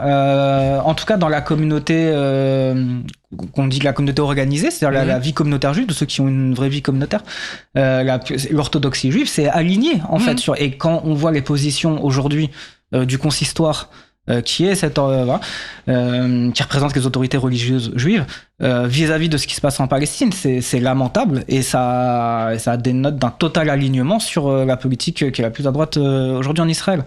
Donc, est-ce que vous, avec cet assaut, vous arrivez justement à servir de relais et de caisse de résonance par rapport à des positions qui sont peut-être antisionistes ou qui vont mettre en exergue une politique qui a en Israël qui ne convient pas à une grosse majorité. Et là, typiquement, j'avais vu un truc il y a pas très longtemps de manifestation sur Tel Aviv pour la libération des otages. Et en vrai, quand tu regardes encore une fois comment on adresse l'information et comment on l'oriente, c'est pas forcément quelque chose qu'on a envie de mettre en exergue. On va plutôt avoir tendance à parler de la peur un peu collective, de si tu n'es pas d'accord avec cette politique, donc tu es antisémite, et pour éviter de venir et de commencer à donner la possibilité aux gens de réfléchir ou de se poser des questions, on va plutôt passer sous ombre le fait qu'il y ait peut-être des manifestations en Israël sur la politique actuelle, peut-être que... Mais tu vois, par rapport aux manifs en Israël, c'est vrai que c'est utile à rappeler pour dire qu'effectivement la société israélienne elle est aussi divisée, elle n'est pas toute derrière Netanyahou. Ah bah non. Et que pas. Mais bien souvent en fait ces manifestations-là, et surtout depuis le 7 octobre, ça a été un peu la manière de conforter le fait de dire Israël est une démocratie. Et la preuve que c'est une démocratie, c'est qu'il y a des gens de gauche, comme nous, qui manifestent. Tu vois, il y a une espèce d'identification dans les opinions publiques occidentales. Ouais, là, tu parles de machines politiques. Non, ce que je veux dire, c'est que nous, on a un point de vue aussi critique sur ces manifestations-là, parce que dans ces manifestations-là, qui sont anti-Netanyahou, donc il y a eu la réforme judiciaire qui a beaucoup fracturé la société, il y a eu après la guerre, aujourd'hui avec les manifestations pour des soutiens en famille des otages. C'est un vrai sujet, ça. Dans ces manifestations-là, en fait, ces manifestations-là ne remettent pas du tout en cause le consensus qu'il y a dans la société israélienne vis-à-vis du traitement des Palestiniens. Ce que reprochent ces manifestants-là au gouvernement Netanyahou, quand il s'agissait de la réforme judiciaire, c'était pas du tout la politique dans les territoires occupés. C'était pas du tout la politique de contrôle et de répression des Palestiniens. C'était une réforme institutionnelle qui allait, selon les manifestants, et pour le coup en soi ils avaient raison, qui allait changer le caractère entre guillemets démocratique de la société israélienne. C'est quelque part, on pourrait se dire, c'est une affaire entre Israéliens. Tu vois, Israël peut être vu comme une démocratie si on se réfère juste aux Israéliens. Ouais, mais vous, Effectivement, votre le système prisme associatif, il est pas d'aborder le sujet en étant israélien, mais en étant juif. Et pour moi aujourd'hui, alors peut-être que je suis un bras laïque, mais la question que je me pose, c'est vous mettez en avant un combat en mettant en avant également la notion culturelle, historique du judaïsme, là où certains dans la population israélienne n'ont peut-être pas envie d'aborder ce sujet-là par le prisme religieux, mais par, tu vois... Ah oui. Tu vois, et la question que je me pose, c'est aujourd'hui, quand t'as un discours politique comme celui de votre association, avec une double voix, en sachant que quand même il y a le pendant politique qui est ultra important, c'est est-ce que vous êtes en mesure, vous, d'apporter de l'écho, de la visibilité, ou peut-être interagir dans un combat politique avant religieux, là où aujourd'hui on se rend bien compte qu'il commence à y avoir de plus en plus d'opposants à un régime en Israël, sans pour autant, encore une fois, venir et mettre l'aspect religieux, parce que je pense que l'aspect religieux, c'est le trait d'union qu'il y a dans la définition de ce qu'est un juif aujourd'hui, tu vois, de surcroît avec ce qui se passe dans l'actualité. Mais alors déjà, les opposants aujourd'hui en Israël ne remettent pas en cause le régime israélien. Et nous, ce serait la critique qu'on leur adresserait, en fait. C'est-à-dire que la structure des institutions israéliennes qui organisent la colonisation, qui font que les Israéliens, c'est avoir un certain statut, en fait, vis-à-vis du Palestinien, un accès à la terre, un accès à la souveraineté nationale, etc. Ouais, bien sûr, la reconnaissance du pays, quoi. La reconnaissance du pays. Bien sûr. Les manifestations ne remettent pas du tout en cause ça. Maintenant, nous, quand on parle on a une voix juive, mais on n'a pas une définition qui est forcément d'abord religieuse, ou en tout cas pas du tout dans notre discours politique. Notre discours politique, il est fondé sur vraiment sur la pensée décoloniale, et on analyse en fait ce qu'est être juif au sens politique du terme, au sens historique du terme, à partir de cette grille de lecture, qui est pas unique, hein, parce que on puise dans d'autres courants de pensée, mais c'est vrai que le cœur de notre pensée, il est là, et c'est à partir de cette grille-là qu'on donne une lecture de ce que ça veut dire être juif, de quelle valeur nous on en tire aujourd'hui, quels engagements politiques on en tire aujourd'hui par rapport à ce qui se passe aujourd'hui. Ouais, bien sûr. Mais tu vois, on va pas projeter une grille religieuse sur l'actualité, pas du tout. C'est pas juif dans ce sens-là, c'est plus juif au sens historique du terme, en fait. T'es juif parce que tu fais partie de cette minorité-là, en fait. Voilà. Mais nos activités autour de la religion, des spiritualités, c'est vraiment plus notre aile culturelle. Ouais, bien sûr. Voilà, qui est complémentaire, mais voilà, donc t'ouvres des portes en fait, parce que ouvre des portes. Ouais, bien sûr, parce que la portes, culture, voilà. la culture maghrébine séfarade n'est pas forcément que la culture polonaise. Voilà, on sait que la culture yiddish et la culture du tagine, c'est des choses qui sont complètement différentes. Même si je pense qu'il y a quand même un trait d'union indéniablement dans une certaine et pas uniquement bouffe, tu vois, pas uniquement le fait de manger surtout caché. Pas bouffe même, parce que oui, c'est compliqué. On va pas commencer à comparer la nourriture ashkénaze à la nourriture tout est bon partout. Je le dis tout de suite, tout est bon partout. Mais tu vois, il y a aujourd'hui, comment est-ce que tu penses qu'un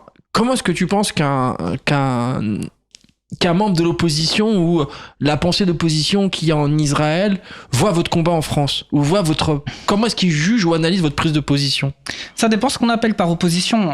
Il y a très peu de vraies oppositions en Israël, très peu, parce que ceux qui sont pas dans la coalition de Netanyahou aujourd'hui et qui sont vus comme ses principaux opposants dans le jeu politique israélien, c'est des centristes, du centre gauche ou du centre droit ou de la droite un peu plus modérée que Netanyahou. Mais c'est des gens qui ont fondamentalement sur la question palestinienne n'ont pas des vues très différentes de celles de Netanyahou. Pas beaucoup des sensibilités différentes, mais ils sont d'accord sur l'essentiel en fait, c'est-à-dire sur le fait que l'État israélien doit exercer sa souveraineté sur la plus grosse partie de territoire possible. C'est ce qu'on appelle la Judée-Samarie? Alors la Judée-Samarie, c'est ce que les plus extrémistes, c'est la manière qu'ils ont de nommer la Cisjordanie, parce que Judée-Samarie, c'est le nom de cette terre-là, mais biblique en fait. C'est ça. Et eux, dans leur délire, tu vois. Voilà, donc est-ce que ça fait partie de cette, est-ce que ça fait partie de l'idéal du fantasme sioniste? Oui, mais pas. Non, tu vois, t'as tous les sionistes de gauche, les sionistes un peu plus libéraux, qui sont du centre droit. Eux, ils sont pas du tout dans ce discours-là. C'est ouf parce que t'arrives à découdre. Là, en même pas 30 minutes, beaucoup de clichés et d'idées reçues qu'on peut avoir. Alors, encore une fois. Mais tu vois, non, en fait, ce que je veux dire. Sensibilité gardée, tu vois. Mais non, juste pour dire, c'est pas parce qu'ils sont pas dans ce rapport très fanatique, en fait, tu vois, dans le fait de mobiliser l'histoire biblique, etc. Tu vois, c'est pas les colons d'extrême droite, mais ça veut pas dire qu'ils sont moins colons que eux. Ouais. Et c'est ça, parce que du point de vue palestinien, Un colon est un colon. ça reste un colon. Ouais, on est en fait. d'accord. Et le système colonial qui soit dirigé par des gens laïcs, voire de gauche, ou par des gens d'extrême droite, alors ça veut pas dire qu'il y a aucune différence sur le terrain, mais ça préserve un même système qui t'enferme dans un statut de sous-homme, en fait, Ouais, c'est de horrible. déshumanisation. C'est horrible. Donc, et c'est ça le problème. Il y a très peu d'opposition en Israël. Et la vraie opposition, c'est-à-dire ceux qui sont vraiment des militants anti-apartheid, anti-colonial en Israël, ils prennent tellement cher qu'il y en a beaucoup qui partent du pays, qui vont s'installer. Donc, on a des camarades qui étaient en Israël, qui aujourd'hui sont en Europe, parce qu'à un moment donné, dans ce contexte en plus où la société israélienne elle se radicalise avec les bandes catalyseur du fachos 7 octobre, c'est juste qui se laissent pousser des ailes. Ah, bien sûr. Ben c'est ça, et les gens finissent même par être en danger, que ce soit des journalistes ou des militants ou quoi, pour leurs enfants. À un moment donné, le danger est physique, c'est-à-dire qu'il y a des gens qui viennent t'attendre en bas de chez toi parce que t'as écrit un article dans un quotidien libéral ou de gauche qui a pas plu en fait. Ça vous est déjà arrivé à vous dans votre collectif d'avoir des vraies menaces? Tous les jours. Des menaces de mort, des trucs comme ça, sur les réseaux, des messages, du doxing. Tu vois ce que c'est le doxing? Non. Le doxing, en fait, c'est le fait de... Moi, j'ai vu ton X, ça m'a suffi. Hein. J'ai vu des trucs. Le doxing, c'est le fait de divulguer publiquement des informations privées. Par exemple, on va faire fuiter ton numéro de téléphone. Et donc, du coup, tu vas être... Tu vois, c'est petit de faire ça. Il y a des camarades de TEDx à qui ça arrivait. Qui reçoivent des menaces, du coup, sur leur téléphone personnel. Ou ça peut être l'adresse, encore pire, tu vois. Enfin, bon. Ouais, des gens qui t'attendent en bas de chez toi, tu vois. Voilà. Tu sais, le truc, c'est que c'est vicieux parce qu'ils vont pas forcément venir t'attendre. Mais ils te mettent ça dans la tête. T'es pas serein parce que on t'as t'a pas dit... besoin de cette charge mentale en plus, quoi. C'est ça. Ouais, mais je comprends. Donc, ouais, des menaces, ça, on en a. Après... Et là, vous, aujourd'hui, de CEDEC, dans l'environnement associatif, je vais dire juif de manière générale, au sens large du truc, tu vois. Est-ce que j'imagine que les grosses instances juives en France vous portent pas trop dans leur cœur, quoi? Bah non, et nous non plus. Oh là, c'est ça. Surtout, tu vois, même surtout. Non, bon, on joue pas, enfin, quelque part, il y a un truc pas comparable au niveau de la portée de ces... De la propagande aussi un peu. Non, mais genre, nous, on est tout petit. Oui. Tu vois, on a vraiment un tout petit truc, mais on se singularise par la voix qu'on porte. Mais, tout petit, mais assez pour vous avoir vu, voilà. On est un peu dangereux quand même, je pense, parce que... Parce qu'on parle de vous. On parle beaucoup de vous et voilà, moi c'était un truc que je connaissais pas. Encore une fois, voilà, je vais pas revenir sur la jeunesse de l'émission, mais quand on parle de parcours remarquable, c'est que voilà, j'ai pu voir ce que vous avez fait après 7 octobre, entre autres. Voilà, et c'était pas forcément par le fait que, parce que je te connaissais, mais parce que les médias ont relayé un combat ou un son de cloche qui était un petit peu différent que ce que Monsieur Tout le Monde avait l'habitude d'entendre. Et je me suis dit c'est bien déjà parce que ça ramène pas forcément de l'opposition, mais ça remet une pièce dans la machine, dans la réflexion collective, à se dire, ok, c'est pas la pensée unique, même si j'ai le sentiment aujourd'hui qu'on est beaucoup dans le martelage de la pensée unique et beaucoup dans la propagande, hein, pour dire les choses telles qu'elles sont. Et ça, c'est le premier sujet, c'est un truc qui m'a fait, où je me suis dit, ok, cool. Et après coup, donc j'ai appris que voilà, tu faisais partie du collectif et que tu étais membre fondateur. Et c'est la question que je te pose depuis tout à l'heure. Bon, j'ai des éléments de réponse, mais ça restera toujours une intrigue pour moi, c'est de me dire, putain, t'arrives à un moment dans ta vie où tu travailles, tu sauves le monde. Tu diras, même si à ton niveau, t'es pas dans la politique du sauveur, tu fais un travail où t'apportes de la force, de la positivité, de l'engagement. Donc tu donnes quand même une partie de toi qui est importante dans ton taf tous les jours. Tac, t'as une deuxième partie de ta vie qui est la politique, ou plutôt le milieu associatif, avec une conviction politique derrière. Et je me dis, putain, le mec, je sais pas comment il fait pour vivre tout ça. Je fais abstraction de la vie personnelle. Et c'est peut-être aussi un sujet qu'on va pouvoir aborder parce qu'il y a forcément des effets de bord par rapport à la vie personnelle. Et je me dis, Simon, c'est quoi la prochaine étape? En vrai, est-ce qu'à un moment donné, tu te dis, vas-y, fuck, je vais transformer ce combat associatif, ce militantisme en quelque chose de politique, ou tu vas rester... c'est déjà politique en réalité, parce c'est vrai que c'est très hybride, donc c'est aussi une dimension politique. Tu vois, on fait des manifs, des communiqués, on fait des formations dans des groupes politiques, etc. Moi, j'ai envie de pousser mon engagement. C'est vraiment quelque chose qui m'anime. Ça s'entend. En fait, il y a la question des rétributions symboliques que t'as quand tu fais des choses. Tu fais des trucs, en fait, tu te dépenses, mais parce qu'en fait, derrière, t'en tires un avantage, un bénéfice. Et c'est vrai que moi, ça me fait du bien. Je sais pas. Tu t'accomplis en tant que personne. Je m'accomplis en tant que personne. Ouais, je comprends. Exactement. Et en plus même, si je prends un peu de distance, si j'essaye de prendre un peu de recul, je pense que ça me plaît aussi intellectuellement parce que ça m'amène à réfléchir, à remettre en question à chaque fois des choses, tu vois, même l'hostilité qu'on peut rencontrer, moi ce que j'aime bien, c'est que ça vient aussi te percuter et te pousser dans tes retranchements. Et c'est bien parce que tu vas dans tes retranchements et tu reviens avec d'autant plus de mais tu te force, rends compte que tout le monde n'est pas comme ça. Que tout le monde n'a la réaction à l'adversité ou la réaction face à la pression ou la réaction face à la négativité, il y a très peu de personnes qui sont capables de pouvoir se nourrir de ça pour s'en sortir plus fort. Je connais personne, déjà qui peut mettre autant d'engagement dans sa vie professionnelle et dans ses convictions politiques ou associatives, parce que tu diras ce que tu veux, mais c'est quand même une sacrée énergie que tu donnes, et pas simplement physique. Il y a aussi une vraie charge émotionnelle et une charge mentale. Et voilà, on parlait de vie personnelle. Est-ce qu'aujourd'hui, à un moment donné, tu t'es dit, ok, putain, je vais arrêter parce que il peut y avoir des impacts sur ma vie personnelle. On parlait tout à l'heure de menaces ou de numéros de téléphone qui fuitent. Oui, ça pourrait. Enfin après, je sais pas. Tu vois, je sais pas comment je réagirais face à des dangers qui seraient exacerbés auxquels je ferais face. Tu vois, j'ai pas la prétention de me dire non, je continuerai. Enfin, j'en sais rien en fait. Comment je réagirais. T'as pas atteint ce seuil critique. J'ai pas atteint ce seuil critique et surtout si ma famille venait à être mise en danger, enfin je sais pas comment je réagirais, évidemment, tu vois, donc je ne sais pas. Et, mais ça c'est lié à la caisse, à la portée du collectif et à la portée du message que vous portez. Ouais. Et tu vois, j'ai l'impression que c'est un peu partout. En fait, c'est une sorte de bis repetita qui se passe dès lors où tu commences à avoir de l'ampleur, dès que tu commences à être un peu plus médiatisé, dès que tu commences à avoir un discours qui commence à être ancré dans l'inconscient collectif, qu'il y a de plus en plus de personnes qui te suivent, il y a forcément des effets de bord et des tarés qui vont venir et qui vont se dire ok, il parle trop, je vais le faire taire, ou il peut faire plus de mal que de bien par rapport à... Au début, je te dis vraiment quotidiennement, on en reçoit beaucoup, des insultes et des menaces et compagnie. C'est vrai qu'au début ça fait peur, puis putain, quand en fait tu vois tout de suite. Non mais quand tu vois qu'il se passe rien en fait derrière, bon à un moment donné tu te dis que finalement c'est beaucoup de blabla, beaucoup de grandes gueules pour derrière pas grand chose, parce qu'au final après faut pas se donner trop d'importance, tu vois. Je pense qu'on se reçoit des menaces parce que c'est facile d'insulter, d'envoyer un message sur X ou sur Instagram à quelqu'un, ou mais je veux dire on en est peut-être pas au point où des gens vont se mettre en mouvement, tu vois, pour nous porter du mal, pour nous porter atteinte. Enfin, je pense que il faut pas qu'on se donne trop d'importance. Voilà, nous on fait au mieux qu'on peut avec ce qu'on a et avec les outils qu'on a. Et en tout cas, ta modestie t'honore. Ta modestie t'honore. Non, mais je le dis pas. C'est pas de la fausse modestie. Enfin, tu vois. Non, c'est pas. Encore une fois, tu fais. Dans le sens où.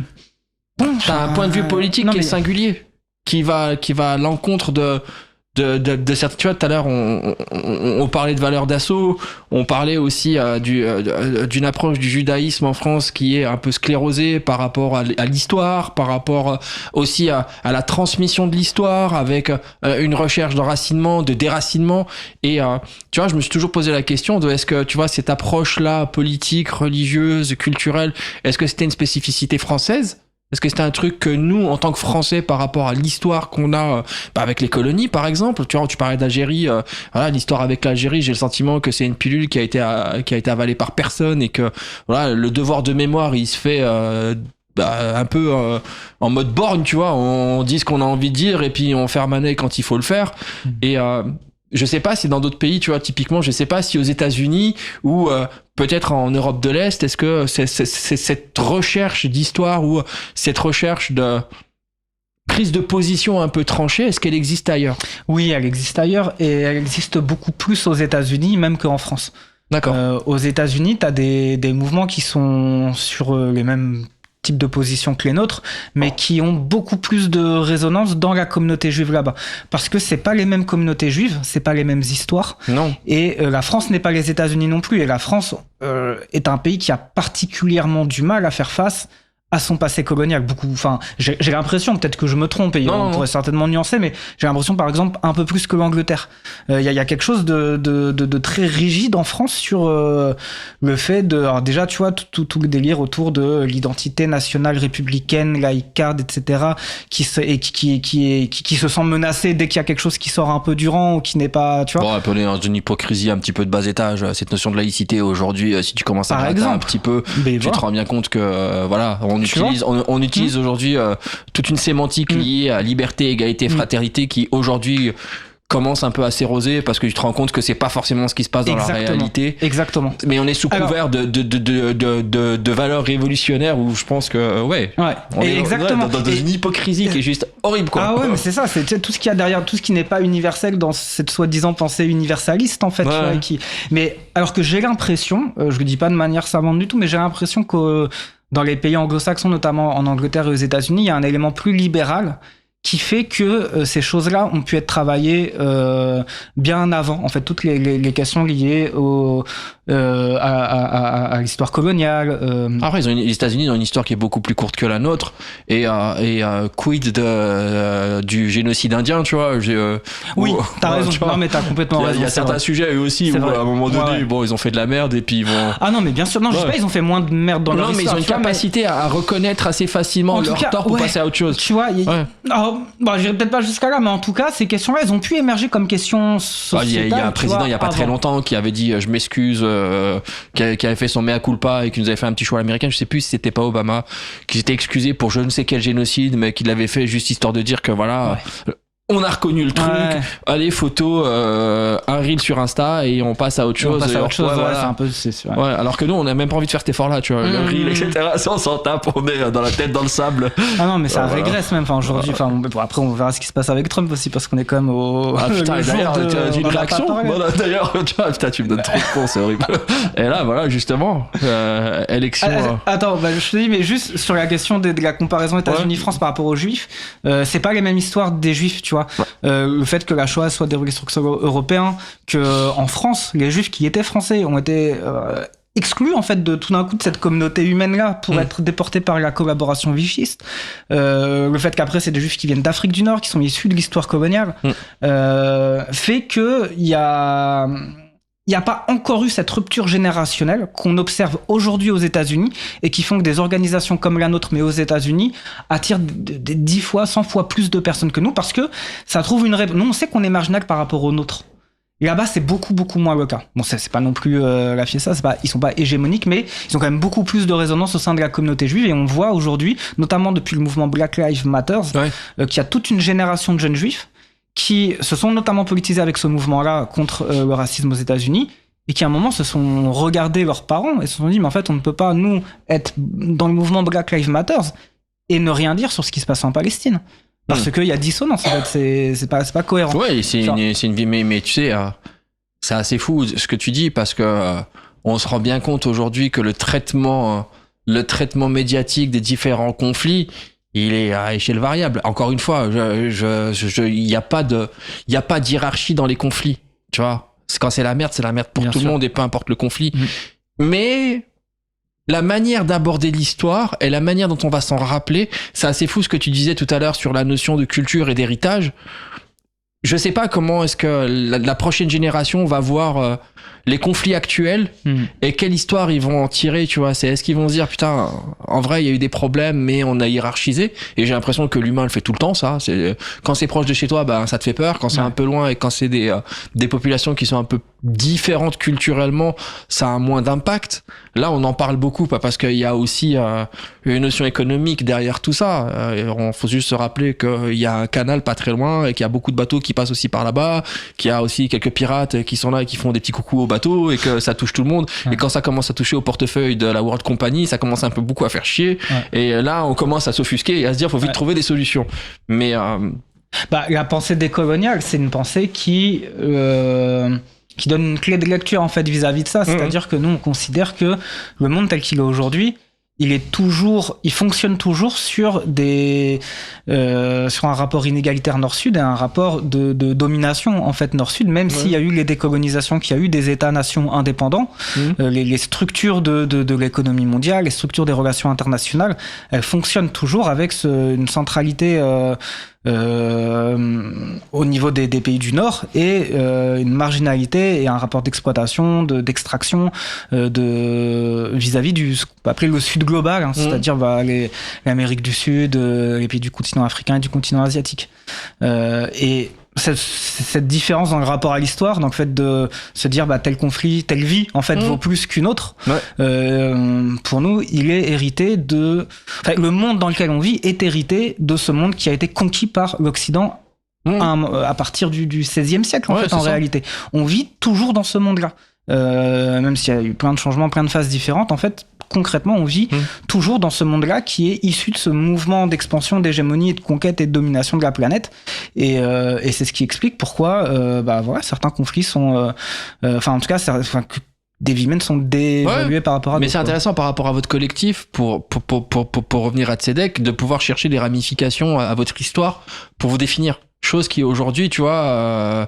encore une fois, j'essaie de faire écho à la pensée de Monsieur Tout le Monde.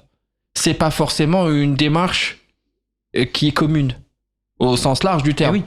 Trop pas. Mais parce que c'est pas visibilisé, parce que c'est pas majoritaire. Parce que on veut que la pensée unique te ramène à suivre un chemin qui a peut-être été ta formation initiale avec l'histoire familiale, avec la transmission qu'on a pu t'apporter par rapport à qu'est-ce qu'un juif dans ta communauté et qu'est-ce qu'un juif par rapport à ton histoire à toi. C'est intéressant ta question parce qu'en fait tu poses la question de comment on fabrique de l'opinion publique. C'est ça. Tu vois, exactement. C'est super intéressant de mettre le doigt dessus en fait parce que l'opinion publique c'est pas forcément la somme de tout ce que les gens d'un pays donné pense en fait. L'opinion publique ça se construit à travers des récits médiatiques, travers des lignes éditoriales, avec une propagande, avec une propagande en fait. C'est ça, bien sûr. Et c'est ça aussi qui formate une opinion publique et qui font que des représentations, des préjugés vont beaucoup circuler et d'autres être invisibilisés. Là il nous reste 2 minutes. J'ai la question fatidique, tu vois. On a même pas fait les pauses musicales.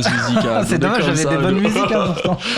Alors, là, parce que au final, tu m'as dit plein de choses, mais tu m'as pas répondu. La prochaine étape, envie de poursuivre le combat, en peut-être rentrer dans une famille politique, peut-être en créer une. J'ai été dans plusieurs familles. Donc, aujourd'hui, je suis très proche de la France Insoumise. Yep. Je milite pas mal avec la France Insoumise. J'ai milité dans d'autres partis avant. Oui, moi, clairement, j'ai envie de poursuivre, en tout cas, ce parcours militant, cet engagement. J'ai des projets d'écriture, j'ai des projets et puis avec Tzedek, on a aussi beaucoup de projets. Et oui, après, on verra j'essaierai de me mettre là où je suis le plus utile. Ouais, je comprends. Mais j'ai envie c'est quelque chose qui me fait vivre, qui me parle, en fait, qui me plaît. Et j'ai envie de le pousser au maximum. Est-ce qu'il y a des réseaux, est-ce que tu peux nous citer tes réseaux pour le mot de la fin sur comment on peut te suivre, voir quels sont les combats de Tzedek, voir comment on peut y adhérer, voilà. Alors, sur la question de l'adhésion, vous pouvez nous soutenir. Pour adhérer, nous, on a fait le choix de s'organiser sur... il faut être juif pour adhérer. Après, on n'a pas de définition restreinte de ce qu'est être juif. Mais donc voilà. S'il y a des personnes qui sont intéressées pour rejoindre Tzedek, c'est possible de nous suivre sur les différents réseaux sociaux. Donc, on a un site internet, on a un compte Twitter, X, on a un compte Instagram, on a une page Facebook. On aura bientôt un compte TikTok, on a une page YouTube qui vient d'être relancée. Donc, vous pouvez nous suivre sur tous ces réseaux-là. On organise beaucoup d'événements où on peut se rencontrer aussi dans la vie réelle. Que dire oui, je vais appeler Tzedek T-S-E-D-E-K. Pour l'anecdote, ça veut dire justice en hébreu, une notion importante. Donc voilà, vous pouvez nous suivre sur tout ça. Et pour adhérer, en fait, vous pouvez aussi sur le site internet trouver un formulaire. Vous remplissez ce formulaire et vous serez recontacté par des militants du collectif Tzedek. Okay. Il y aura des rencontres qui seront organisées et puis après le chemin, la rencontre se fait. Et toi, pour ça. te suivre sur X, c'est Simon Hassoun. Je crois. C'est Simon Hassoun. Moi, je confirme Simon Hassoun sur X. Voilà, vous allez voir. Ça. C'est ça. Et Instagram, pareil. Simon, merci pour cet échange. Merci à toi, Mehdi. C'était super. Ouais, c'est cool. Les amis, et merci à la semaine prochaine. Bonne soirée à tous. À bientôt. Au revoir. À bientôt. Merci Simon, merci Mehdi. Donc l'émission va bientôt se terminer. Vous pouvez vous abonner au podcast. À la lettre actu de l'émission, les infos sont sur le site causecommune.fm. Je vous rappelle que le chemin de traverse, c'est en direct tous les mercredis à 22h. Juste après une émission inédite de Minuit décousu sur le thème Plutôt morte que vivante, un entretien avec Elisa Rojas, avocate et militante pour le droit des personnes handicapées, notamment cofondatrice du collectif Lutte et Handicap pour l'égalité et l'émancipation. Elle parlera du projet de loi dit de la fin de vie visant à introduire dans le droit français le suicide assisté et l'euthanasie, la hiérarchie des vies sur laquelle il se fonde et la menace que ce projet de loi représente importante sur les personnes malades et handicapées. Ou handicapées, excusez-moi. Et nous, on se donne rendez-vous vendredi 13 novembre 2024. Notre invité sera Alexis Monville, qui nous embarquera dans un parcours riche et varié de l'industrie automobile, une start-up internet, le secteur public, administration électronique, le conseil en organisation, jusqu'à la direction d'une grande entreprise de logiciels libres. Il a traversé des univers divers et complémentaires.